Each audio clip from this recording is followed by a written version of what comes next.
Em Apocalipse 21:5 está escrito, eu cito: aquele que estava sentado no trono disse: veja, estou fazendo novas todas as coisas. Fazer novas todas as coisas significa viver entre as coisas, criticá-las e renová-las.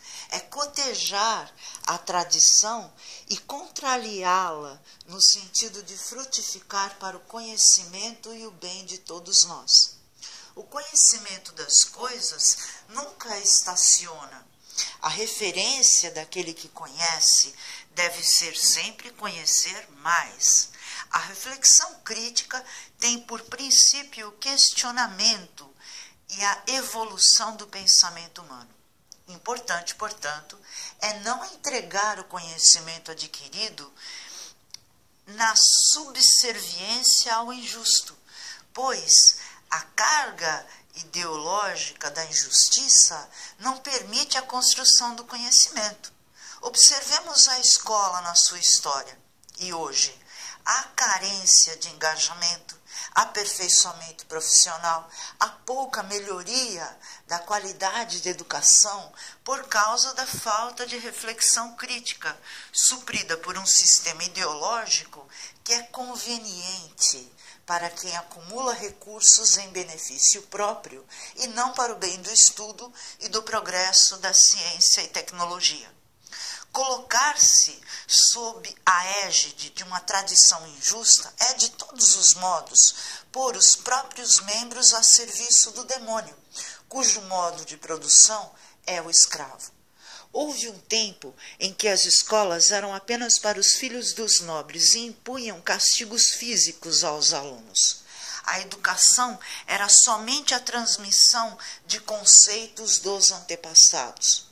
Com o nascimento da burguesia, muito tempo depois, as operações matemáticas mais complexas eram introduzidas com a finalidade de ensinar o filho do comerciante a fazer cálculos, ou seja, o mundo do conhecimento estava fechado aos pobres.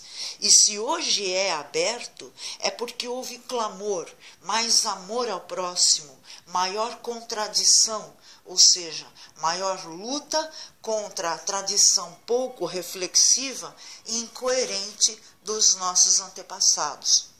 Eu chamo a atenção para os versículos 20 a 21 da primeira leitura de hoje.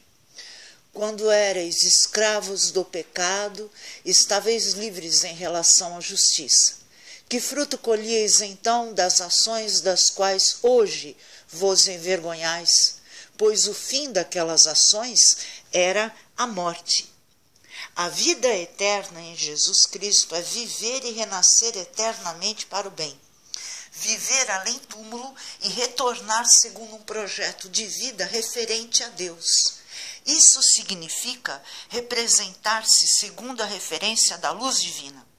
Numa leitura alegórica, o homem que vive segundo essa referência compreende o mundo e frutifica em boas ações segundo o tempo devido de maturação de uma ideia concebida. Ele retira material para sua compreensão de ideias sempre revolucionárias, sempre em evolução, como se fossem um rio de água corrente, e a água corrente não para de fluir. Chamo a atenção para o versículo 3 do Salmo de Resposta. Eis que ele é semelhante a uma árvore, que à beira da torrente está plantada. Ela sempre dá seus frutos a seu tempo, e jamais as suas folhas vão murchar.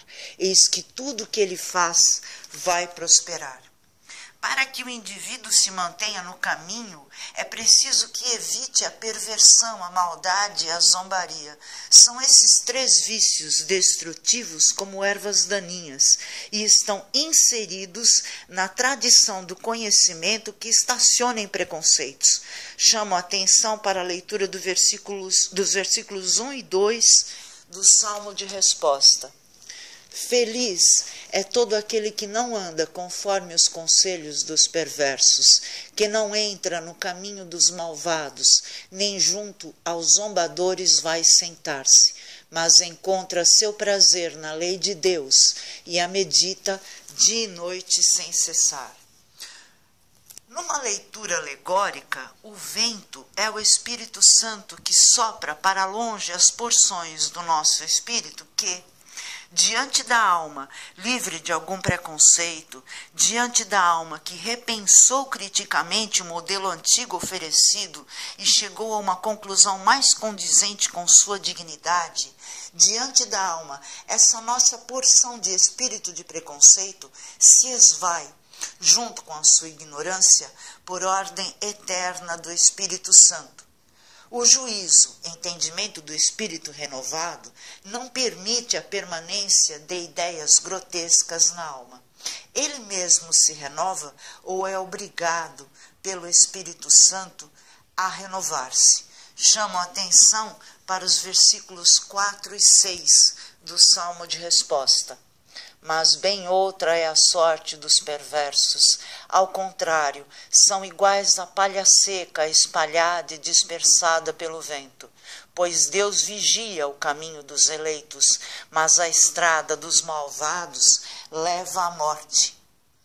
Para se ter transformado em palha, e os psicóticos podem testemunhar o momento em que a palha, espírito, se esvai, para ter em palha se transformado, tem de ter sido superaquecido, e isso também é trabalho do Espírito Santo.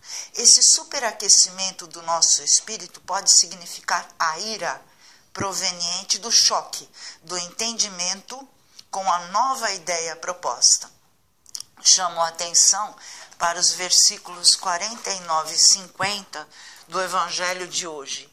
Eu vim para lançar fogo sobre a terra, e como gostaria que já estivesse aceso. Devo cumprir um batismo, e como estou ansioso até que isto se cumpra.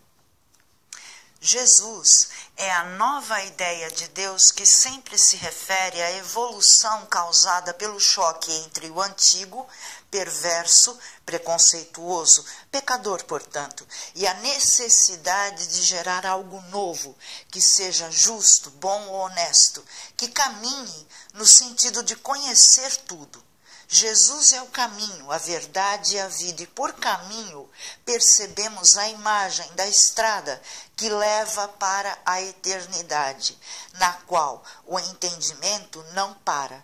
Chamo a atenção para os versículos 51 a 53 do Evangelho de hoje. Vós pensais que eu vim trazer a paz sobre a terra? Pelo contrário, eu vos digo, vim trazer divisão. Pois daqui em diante, numa família de 5 pessoas, 3 ficarão divididas contra 2 e 2 contra 3.